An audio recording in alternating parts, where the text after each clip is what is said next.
E krejt në fund, shkojmë në Gjilan te Alban Hyseni. Te Alban Hyseni, kryetari i tanishëm dhe i ardhshëm i Anamrovës. Për 71 vota,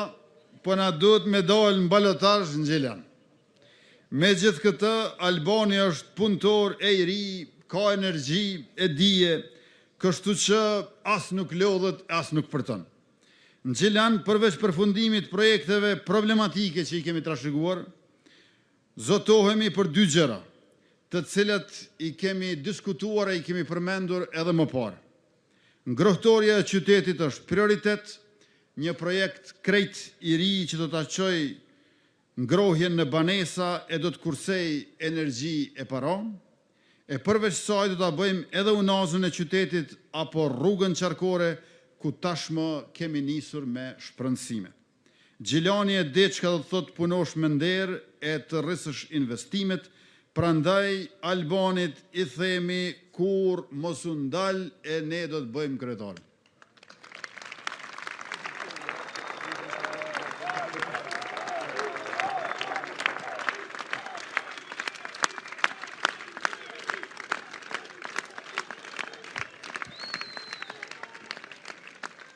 Faleminderit shumë kryeministër, të nderuar pjesëmarrës të këtij tubimi, të dashur qytetar, më lejoni që fillimisht ju falenderoj për mbështetjen e për përkrajen, jo vetëm në Gjilan e në Prishtinë, po gjithandaj Kosovës, për lëvizjen vetëvendose në të gjitha proceset që kemi kaluar, por edhe sigurisht në aktivitetet tona. Për dallim prej 11 komunave këtu, unë jam pak më specifik, sepse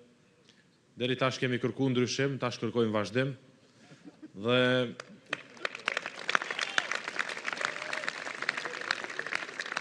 me këtë rast, me që po kërkojmë vazhdim qeverisjes Mien Gjilan, më lejoni që t'i uroj kryetarët e mrekullueshëm të 3 komunave që kemi qeverisur në mandatin e kaluar, cilët tashmë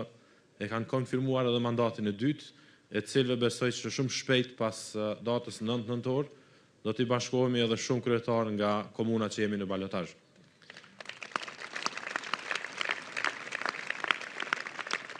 Në 4 vitet që kaluan, kemi punuar shumë në 3 fusha kryesisht, por pa na shkaluar edhe të tjerat. Arsimi, shëndetësia dhe bujqësia kanë qenë top 3 prioritetet tona, me cilat kemi punuar dhe kemi sjellur ndryshime të mëdha përgjatë këtij mandati. Në arsim, kemi filluar ndërtimin e shkollës së re të mjekësisë pas 30 viteve themelim të shkollës. Bursat për studentët nga 130.000 euro për 4 vjet kanë shkuar në 650.000 në mandatin ton. Kemi investuar në renovim të shkollave, në arsimin dual, në praktika profesionale, në laborator të shkencave të natyrës e në renovime të shumicës së shkollave të qytetit. Më pas kemi vazhduar me shëndetësinë, ku mes renovimeve të shumta e investimeve në infrastrukturë, kemi blerë dhe pajisje siç është mamografia dhe kemi filluar ofrimin e pap testit, shërbime që ofrohen pa pagesë në qendrën kryesore të mjekësisë familjare dhe që kanë ofruar shërbime për më se 6.000 gra deri më tani. Dhe jam shumë i bindur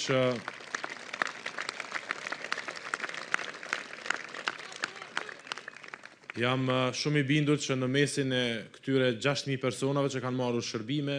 padyshim që ka persona të atill që kanë shpëtuar si rezultati diagnostikimit të hershëm dhe intervenimeve të nevojshme më pas edhe në QKUK, ku edhe Ministria e Shëndetësisë e Qeveria e Kosovës ka sjellur ndryshime të mëdha. Por nuk janë vetëm investimet në sektorin e arsimit e të shëndetësisë, ato të cilat tashmë e kanë bërë Gjilanin që të konfirmoj besimin e madh me 49.8% ose me minus 71 vota vetëm në komunën tonë në zgjedhjet e 12 tetorit në raundin e parë. Në sektorin e bujqësisë, mbështetja për kraja jonë për fermerët e komunës ka qenë rekorde dhe e pakrahasueshme me ndonjëherë nga qeverisjet para nesh. Por për të ardhmen kemi 3 shtylla kryesore mbi bazën e cilave do ta ndërtojmë qeverisjen tonë dhe transformimin përfundimtar të Gjilanit.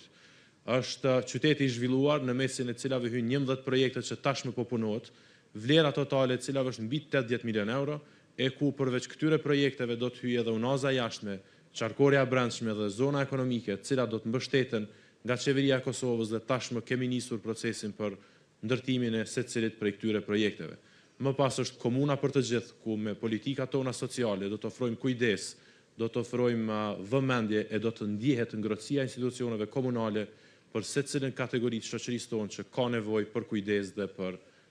vëmendje. Në anën tjetër, të dyja këto shtylla do të sjellin Xhilanin e së ardhmës, i cili do të jetë vend ku mund të zhvillohet, ku mund të punohet, ku mund të ketë progres, ku mund të ketë mirëqenie dhe ku secili e gjen një vend brenda qytetit tonë. Pra, më lejoni tash për fund që të falenderoj deputetët e Gjilanit, të cilët kanë qenë krah meje për gjatë këtyre muajve, e të cilët kanë qenë më aktivistë se sa të gjithë të tjerët, dhe në këtë mënyrë kemi rritur mbështetjen për lëvizjen, por edhe kemi konfirmuar një rezultat që është më i madh në histori të qytetit tonë.